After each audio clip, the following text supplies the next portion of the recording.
This week on the Racer X Show, Loretta Lynn Ranch was all abuzz for a week of racing to decide 36 national champions. We have a look and chat with one rider who put on a once-in-a-lifetime performance. Also, AMA Pro Flat Track was turning right and jumping it up. See what happened in Castle Rock. It was a slamming good time. And we catch up with three-time Mountain Dew ATV MX champion Chad Wienen. He's got an advantage over his competition. Find out what it is. That and some moto news. So, here we go.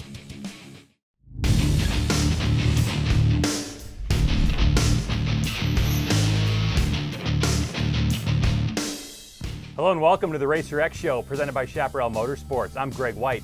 Thanks for joining our racing highlight and news show. We have a ton of things to see, people to talk with, and great info for you. So let's get started. The Racer X Show with Greg White is being presented by Chaparral Motorsports. Visit Chaparral Motorsports online at chapmoto.com. We'll start you off with the Rocky Mountain ATV MC AMA Amateur National Motocross Championships presented by AMSOIL from Loretta Lynn Ranch in Hurricane Mills, Tennessee. As the largest amateur event in the world, Loretta's, as most people call it, has set the stage for incredible careers for most of the biggest names in the sport. RC, McGrath, Pastrana, Stewart, just to name a few. Now the classes to look at to see who is going from the amateur ranks to pro, 250A, Open Pro Sport, and 450A. We'll start you off with the 250A class. Racing done at Loretta's is simple. 3 moto formats spread over 5 days of racing. The rider with the lowest points is the champ. So if you go 1-1-1, that's 3 points. You can't get any lower than that. And that's exactly what Florida's RJ Hampshire did. Even with no time qualifying and a horrible number picked out of the bucket for gate choice, which gave number 22 RJ an outside gate position, he was still able to pull it off. And there are some very talented racers behind him. For the first moto, it was Chris Aldridge on the Kawasaki in second, Marshall Welton a great job in third. Check out 4th place finisher, last year's 450A winner Luke Rensland in 4th. In the second moto was RJ again. This time Rensland bettered his 4th with a 2nd and looked to be the only rider who might give Hampshire a run for it. A great moto for number 73 Aaron Plessinger in 3rd. Note Zach Commons in 4th. With one more checkered flag to take, RJ Hampshire did not disappoint, sweeping the weekend for the 250A class with moto win number 3. Rensland's 2nd, Nick Gaines in the mix on the box. For RJ, his first amateur championship and a well-deserved number 1 plate held high over his head. The overall has Rensland's 2nd with his 4-2-2 combo, Chris Aldridge followed by Baker and Commons a solid 5th spot.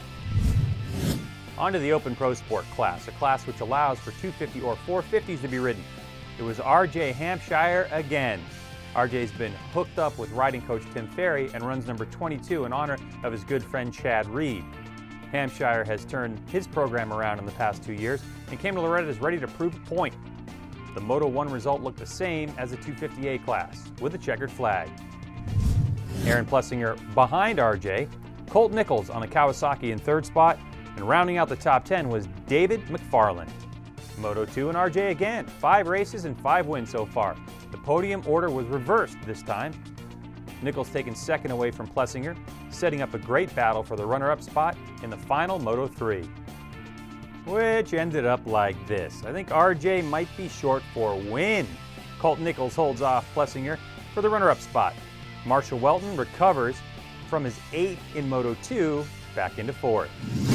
RJ Hampshire with his 2nd number 1 plate before hitting off to be a pro. The overall, that's easy. On as RJ Hampshire goes 3 for 3 in the Open Pro Sport. A total of 6 for 6 on the weekend. Nichols' 2nd best of the week as Welton just off the rostrum in 4th. Now let's take you to Hurricane Mills where Jason Wiegen is standing by. Jason? Thanks, Greg. We wrap it up here at the Rocky Mountain ATV MC AMA Amateur National Motocross Championships presented by AMSOIL. A great rags to riches tale with our Horizon Award winner RJ Hampshire. Not only had he never won a title at Loretta's before, but only a few years ago he wasn't really even on the radar as one of the top riders to watch. His family has a racing background. His sister had actually won a title here, but as far as the actual money to come out here and compete at the top level, times were tough. There's actually a family, the Grondels, behind the scenes that helped pick him up. They hooked him up with Tim Ferry, who's certainly a legend in the sport. And through Ferry, he got faster, he got more attention, more support. Now, with that very powerful Amsoil Geico Factory Connection Honda team, he was able to take it to another level at the ranch and swept all 6 motos. First time anyone's done that in the 2 premier classes here since 1995. And he'll be racing at Unadilla as a pro in just a few days. And the thing I notice about this guy is the rising confidence. He's so strong right now because of the performance here. He believes he can go to Unadilla and do real damage, maybe put it up on the podium or at least in the top 5. And when you come in believing, well, I guess that means you can go out and actually do it. So we'll have to keep our eyes on him. We are here with RJ Hampshire, your Horizon Award winner and the first rider in almost 20 years to sweep all 6 motos in the pro classes here at Loretta's. And you hadn't won a title before this season. It's got to be incredible, this feeling. Yeah, it's been amazing. I've wanted to my whole life, and to finally get it and get two at the same year is amazing. And sweep all 6 classes, I've never thought I'd be able to do that. And I worked hard for it, so I'm pumped to be up here. And the big story is, of course, you're going to Unadilla as a pro next weekend with one of the strongest teams in the sport. So how do you think you'll do? I'm excited. Like I said, I worked hard for it, so I think I belong top 5, and I'm going for the win. I feel like if I have the speed to win, there's no difference. So I'm going there with confidence and hold my head high no matter what happens. I think you guys see the swagger that you get when you come out here and do well at Loretta's, and I want to remind you folks that you come from a racing family. Your sister's actually done this down here too. Yeah, she has. 2005, I believe. She always rubbed it in my face for having one over me, but now I got that extra one, so time to give it back. All right, he's going to the next level. We will see RJ Hampshire and his Horizon Award next week at Unadilla. Thanks. Now to dirt track and some TT action. Now you've seen these guys and gals racing it up NASCAR style. Turn left, go straight, turn left, go straight, rinse and repeat. But not this time. This time it's TT action, which means thrown in the mix of left-handers, a jump, and a right-hand corner. And the normal Harley, Kawasaki Triumph twins are out. Motocross 450s converted to dirt trackers are in. Easy enough, right? So to Castle Rock, Washington we go for flat track highlights. For the 25-lap main event, it was number 54, Mikey Rush, who put his Casio Rush Racing Honda on pole. Rush had 2 career wins in this class, but no TT just yet. When race action got going, it was Rush with a great hole shot that led him into turn 1. Number 9, Jared Mees on his Montgomeryville Cycle Honda in tow. Working lap 4, it's the same up front, with number 1, Brad Baker on the Brothers Power Sports Honda in 3rd. Number 17, Henry Wiles on the Don's Kawasaki KX450F right behind. Baker looking frisky on the inside would take over the 2nd spot. And then, after the jump, Wiles on the green machine forces his way by number 9, Mees. That was for 3rd. We move to lap 10, and Wiles is hounding Baker for 2nd. A miscue from Baker, trying to get the drive, opens up the door, and Wiles goes by. And the 17 is charging. Working lap 18, and Rush has been doing a great job of holding off the advances of Wiles until Henry had enough. Slam! Like NASCAR. Rubbin's racing. Come on! That was that. Rush couldn't mount a charge. So for the 25th time, Henry Wiles snatches victory in the premier class. And for Rush, well, it's nothing but love between the two. It's all good. A great scrap for the final spot on the podium saw Baker barely hold off Mees and JD Beach, the factory Yamaha road racer, on a break, a solid 5th. Points leader Smith in 10th. That would hurt. But today, it belongs to Henry Wiles. This was the backup bike coming into today.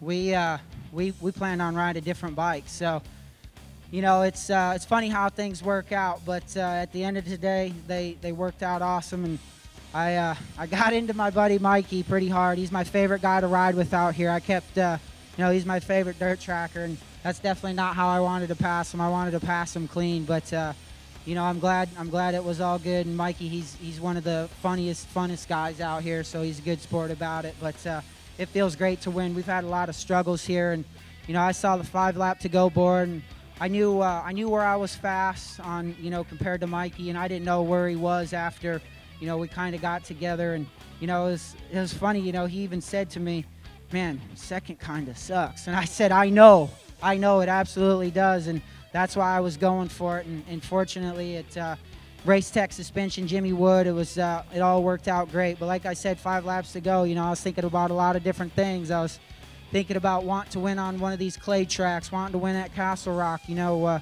trying to get a little closer to Chris Carr's all-time TT record. And I mean, all those things are, to me, very much an honor, and I feel very blessed to be in this position. Now here it is again. Smith was leading, now Mies, with his 4th, takes the top spot back, now by 6th, heading in tonight's race at Sturgis in Rapid City, South Dakota. Now we move you to the pro singles class, where Brisbane, California's Dominic Colindres dominated this one. Fastest heat to sit on pole, the whole shot, and within a few turns, the 66Y motorcycle superstore rider on a Honda CRF 450F started to check out. Fast forward to the final lap. Scotty Dubler with the call. White flag still out. Here comes the checkered flags right now. Double checkered flag. Here's your main event winner, Dominic Colindres. Back-to-back wins in the pro singles. Here comes second place. Dashin Davis Fisher gets on the podium. Here's third spot as the fireworks go off. Bromley said, no, I'll take third spot any day. Dan Bromley, best of the year, by the way. Just behind him, Cole Fredrickson in his 3rd race of the season, his best 4th. But what a weekend for Dominic Colindres. It was a perfect night. We rolled this thing out of the truck, didn't change a thing. My dad might have changed some suspension things, but otherwise it was just tire pressure from there. Felt great, came out first practice and set fast time and had fast time since then. But it's working great. I can't thank my dad enough for helping me and sticking with me through all these races. Kyle Johnson had the lead over Fisher by 3, but with a 14th by the Michigan man, sees him slide back by 11, with Ryan Wells 18 away from the top spot. If you're watching this show Tuesday, August 5th, tonight, Tuesday night from South Dakota, AMA Pro Flat Track on fanschoice.tv, live from Black Hills Speedway in Rapid City. Coverage begins at 6 p.m. East, so check out all the great race action on fanschoice.tv. Let's get you back on the motocross track and back to Loretta Lynn's Ranch for some 450A moto results. A man without a ride after winning last year's 450A class, #1 plated Luke Reslin was fighting to show people why he had the #1 plate and that he deserves to be in the pro ranks.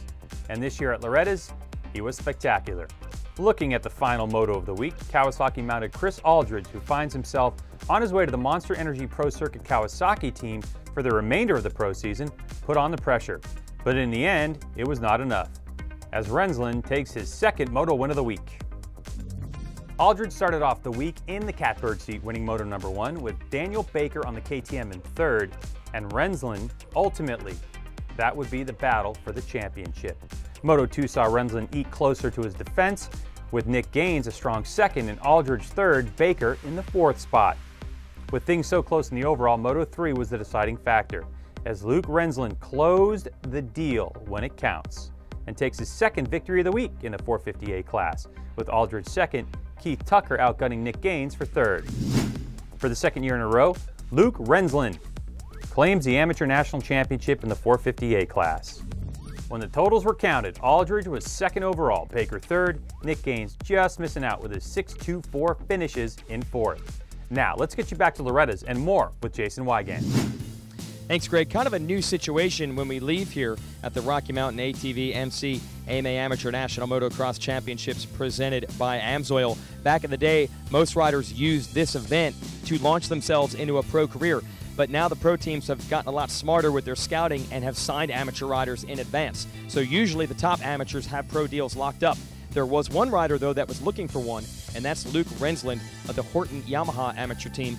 He won the 450A championship last year, couldn't get a ride, decided to stay as an amateur one more time, and he made good on it. He defended his 450A championship successfully, and he shadowed RJ Hampshire, this year's outstanding amateur, all the way down to the end of their final moto together, finishing close 2nd.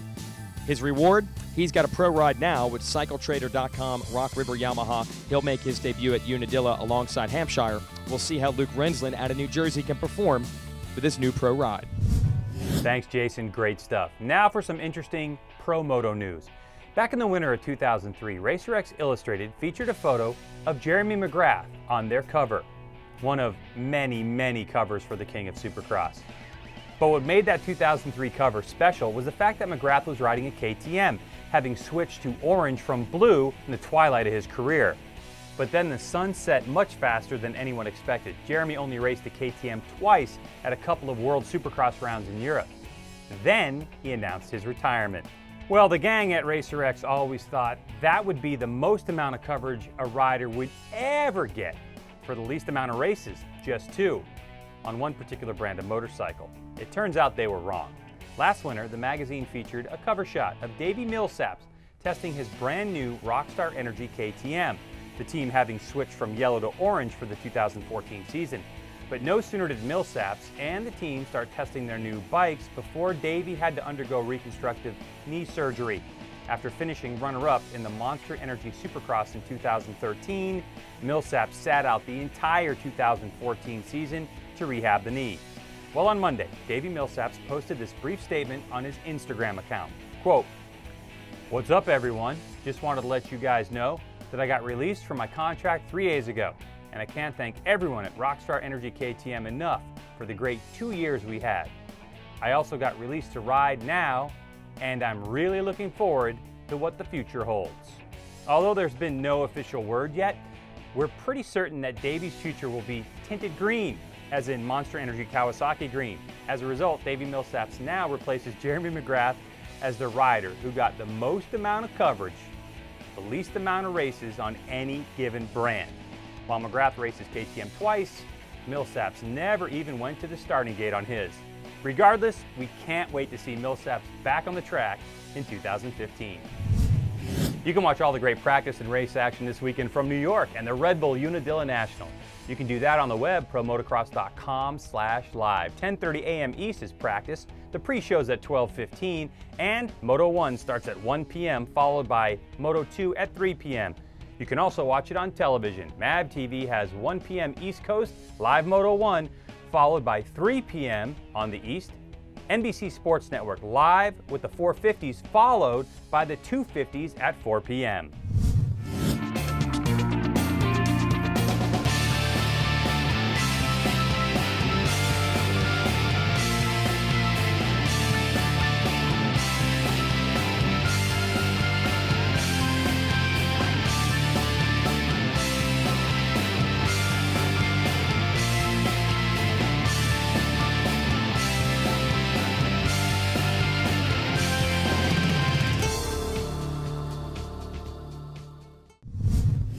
What you just saw was 3-time Mountain Dew ATV MX National Champ Chad Wienen doing what he does best. And you saw the highlights last week on how Chad wrapped up his 3rd championship in a row. So now please welcome the #1 plate to the show, Chad Wienen. What's up, man? How are you? I'm doing good. How are you guys? Yeah, doing real well, thanks. And congratulations on those 3 championships. A hat trick. You a hockey fan? Not much of a hockey fan, but the three-peat sounds good. Yeah, the three-peat was incredible. Now, a lot of people out there tuning into the show, introduced to ATV racing for the first time and may not know you as well. So give us a little bit of background, a little bit of information. Where are you from and how long you've been racing ATVs? Well, I'm from Wienen, Illinois, northwest part of Illinois, and I've been racing ATVs since I was 16 years old, and I'm 29 now, so it's going on 13 years. Wow, an incredible. How did you get involved in ATV racing?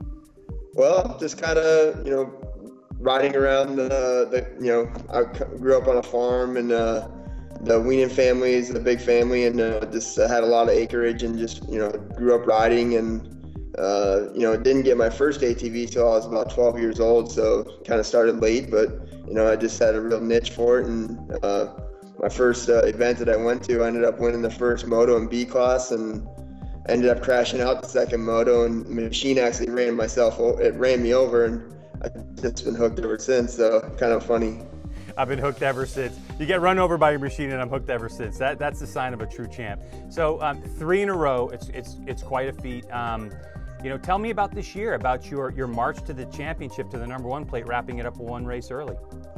Well, we just had a phenomenal year of, just having great starts, and we kept ourselves out of trouble, and the worst moto finish that I got was 3rd, and just been able to stay consistent all year long, and the Wienen Motorsports Yamaha is just a great machine, and we're pumped to be on a machine that we can trust and get us through every single moto. Now you're 6'3", you're a bigger guy. As it relates to the motorcycle side of things, I think oftentimes we hear the story that, it's more of a made for jockey type of a sport. You want to be light, you want to be agile in terms of motorcycle riding, but ATV seems to be different. Do you feel that there's an advantage that you have because of your size and being able to control the machine better than some of your competitors?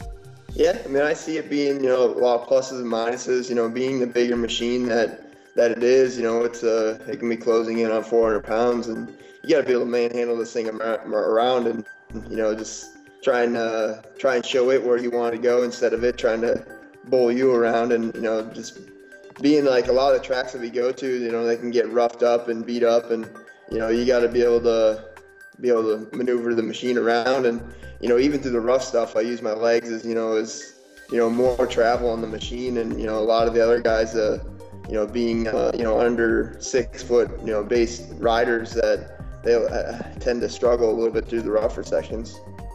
What is it about racing an ATV that excites you? Is it the competition? Is it the cornering, the jumps, the whoops? What is it that really kind of sets itself apart from all the other great things about winning?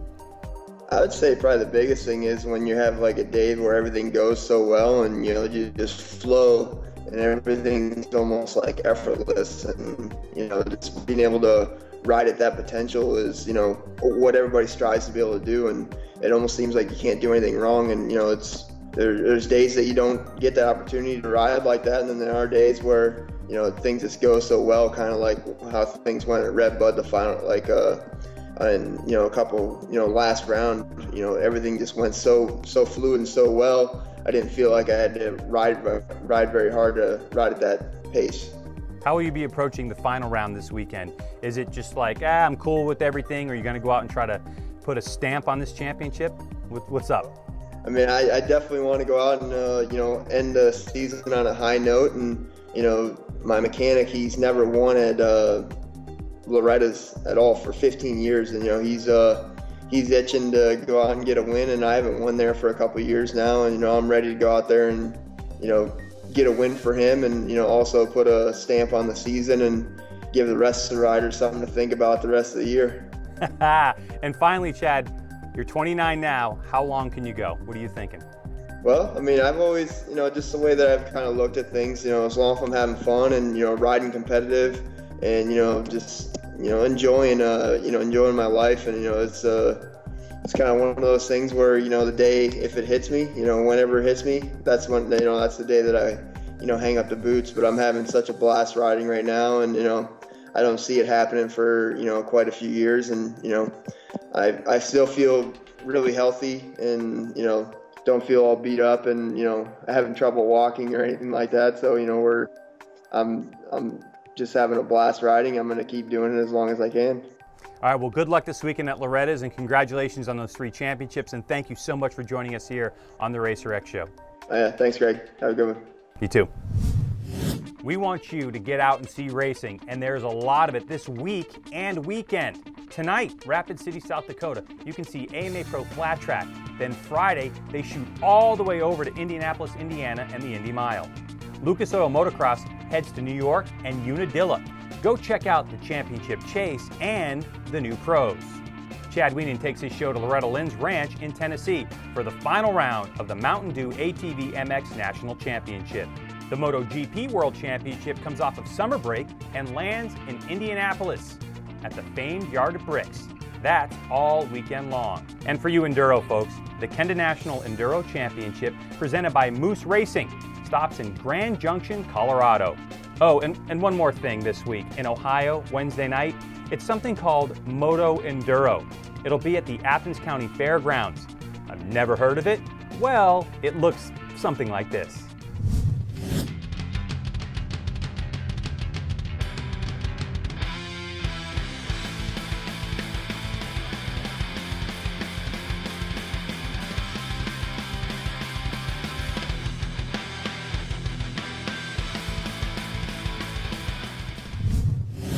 The Racer X Show with Greg White is being presented by Chaparral Motorsports. Visit Chaparral Motorsports online at chatmoto.com.